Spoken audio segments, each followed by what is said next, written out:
नमस्कार दोस्तों, आप देख रहे हैं तैयारी पर इन्फो। तो ताजा तरीन खबरों की शुरुआत करते हैं। तो दोस्तों बढ़ते हैं अपने पहले खबर की तरफ। तो हमारा पहला खबर है, बॉम्बे हाईकोर्ट से कंगना रनौत को बड़ी राहत, बीएमसी की कार्रवाई पर रोक। तो बॉम्बे हाईकोर्ट से बुधवार को कंगना रनौत को बड़ी राहत देते हुए उनके ऑफिस के अवैध निर्माण ध्वस्त करने पर रोक लगाई है।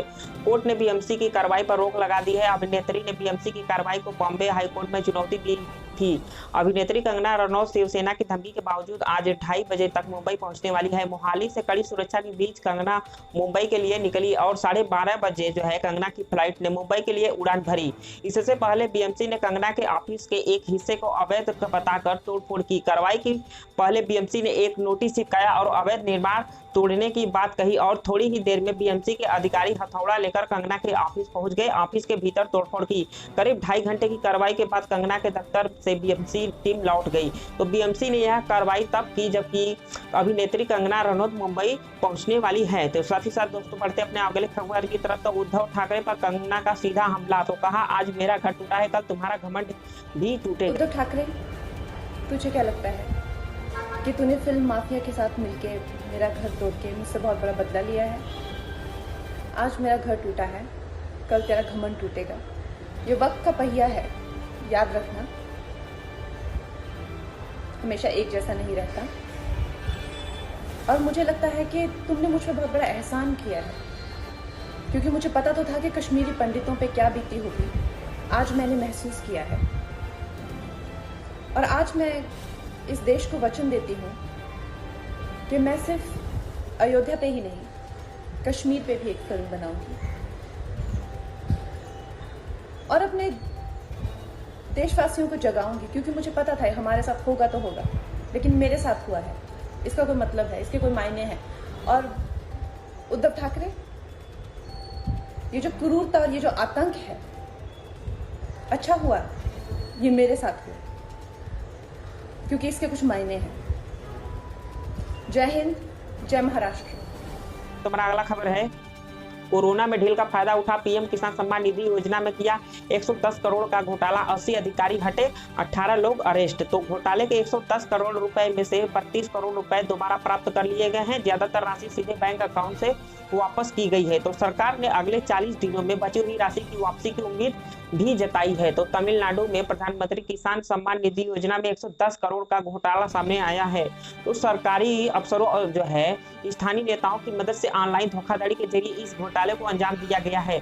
शुरुआती आकलन के मुताबिक जो है कोरोना वायरस के फैलने के बाद जो है लगभग 5.5 लाख लोगों को इस लिस्ट में जोड़ा गया, जिसमें बड़ी संख्या में अपात्र थे। कोरोना के कारण लॉकडाउन में होने के बाद सरकार ने स्कीम के अंतर्गत क्लियरेंस नॉर्म्स में कुछ छूट प्रदान की थी, जिसका फायदा उठाकर यह फ्रॉड किया गया है। तो घोटाले के बारे में बताते हुए प्रिंसिपल सेक्रेटरी जो है गगनदीप सिंह बेदी ने कहा कि अगस्त में बड़ी संख्या में अपात्र लोगों की स्कीम का फायदा उठाने का मामला सामने आया था। तो दरअसल अगस्त महीने प्रधानमंत्री किसान योजना के जो है अचानक 45 लाख लाभार्थी हो गए थे, जो मार्च 2020 में 39 लाख थे। तो इस मामले में 18 एजेंटों को गिरफ्तार कर लिया गया है। किसानों से संबंधित योजनाओं के जो है क्रियान्वयन से जुड़ी 80 अधिकारियों को हटा दिया गया है। तो जबकि 34 अधिकारियों को निलंबित कर दिया गया है। तो निलंबित अफसरों में कृषि विभाग के 3 असिस्टेंट डायरेक्टर भी शामिल है। तो बढ़ते अपने अगले खबर की तरफ। तो पाकिस्तान से भी खराब है भारत की हालत। तो न जाए अमेरिकी नागरिक। तो अमेरिका ने जो है भारत के साथ दोस्ती का दम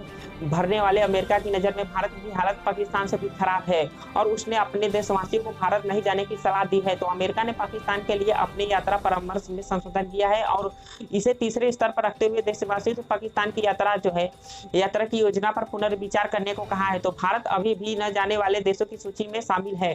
तो इससे पहले पाकिस्तान को चौथे स्तर पर रखा गया था। चौथे स्तर पर रखे गए देश यात्रा नहीं करने के परामर्श की श्रेणी में आते हैं। अमेरिका के विदेश मंत्रालय के परामर्श के अनुसार भारत अब भी यात्रा परामर्श के चौथे स्तर में है।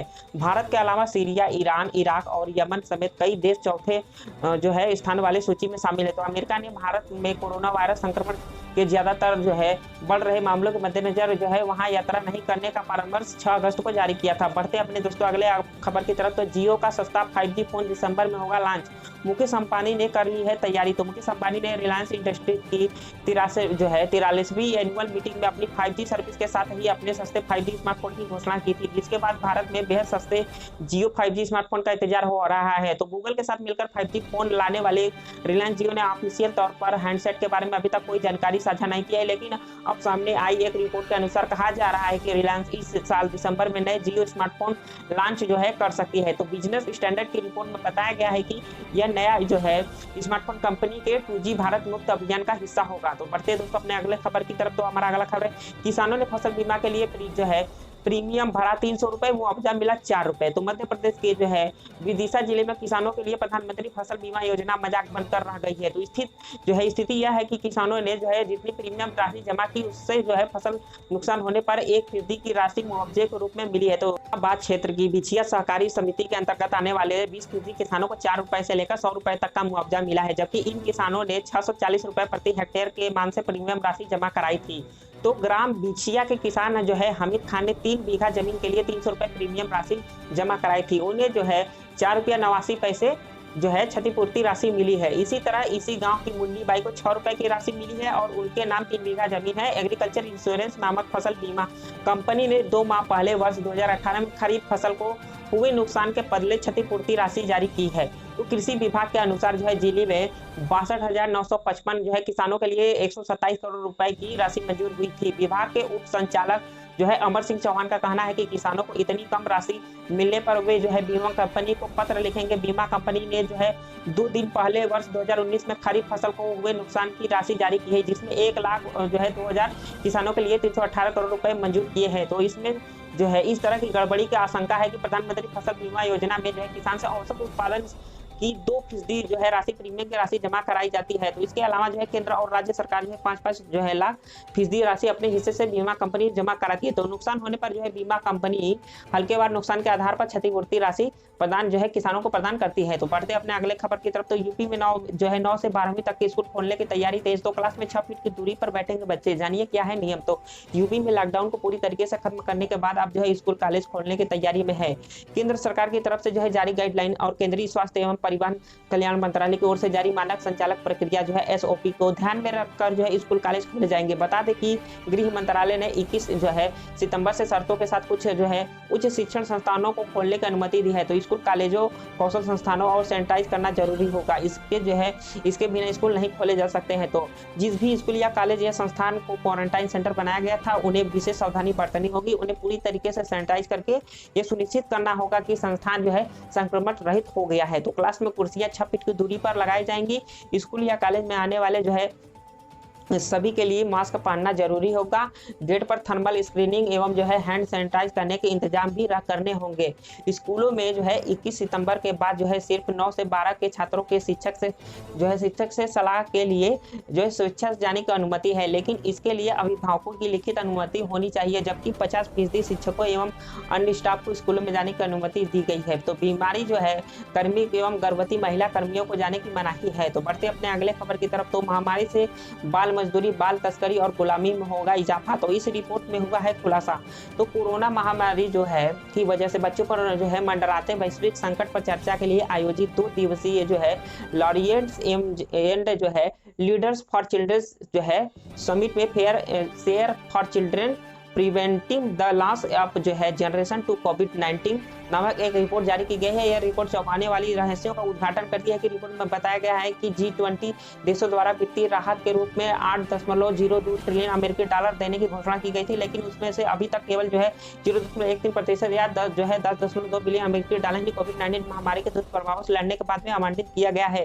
रिपोर्ट में दुनिया के जो है करोड़ों बच्चों के भविष्य की रक्षा के प्रति अमीर सरकारों और जो है असमान आर्थिक रूप से दर्शाया गया है। इस जो है समिट का आयोजन कैलाश सत्यार्थी चिल्ड्रन फाउंडेशन द्वारा किया जा रहा था। तो रिपोर्ट का खुलासा करती है कि कोरोना महामारी की वजह से स्कूलों के बंद होने से दुनिया के करीब 1 अरब बच्चों की शिक्षा तक पहुंचना, घर पर इंटरनेट की अनुपलब्धता के कारण 40 करोड़ से अधिक बच्चे ऑनलाइन शिक्षण कार्यक्रमों का उपयोग करने में असमर्थ है। तो 34 करोड़ 70 लाख बच्चे स्कूलों के बंद होने से पोषाहार के जो है लाभ से वंचित है। तो परिवारों के पास खाना नहीं होने से जो है सबसे कम उम्र के बच्चे सबसे अधिक प्रभावित होते हैं। इसलिए अगले 6 महीने में 5 साल से कम बच्चे 10,20,000 से अधिक बच्चों के कुपोषण से काल के गाल में समा जाने का अनुमान है। तो वही टीकाकरण की योजनाओं के बाधित होने से जो है 1 वर्ष या उससे कम वर्ष के 8 करोड़ बच्चे में बीमारी का खतरा बढ़ गया है। तो दोस्तों आज के लिए बस इतना ही, मिलते हैं नेक्स्ट वीडियो में। दोस्तों अगर वीडियो आपको अच्छी लगे तो दोस्तों आप हमारे चैनल पर नए हैं तो हमारे नीचे जो है चैनल के लाल कलर का सब्सक्राइब बटन दिख रहा होगा, उसे दबाकर सब्सक्राइब कर दें एवं बेल आइकन को जो है प्रेस कर दे। तो मिलते हैं नेक्स्ट वीडियो में, तब तक के लिए धन्यवाद।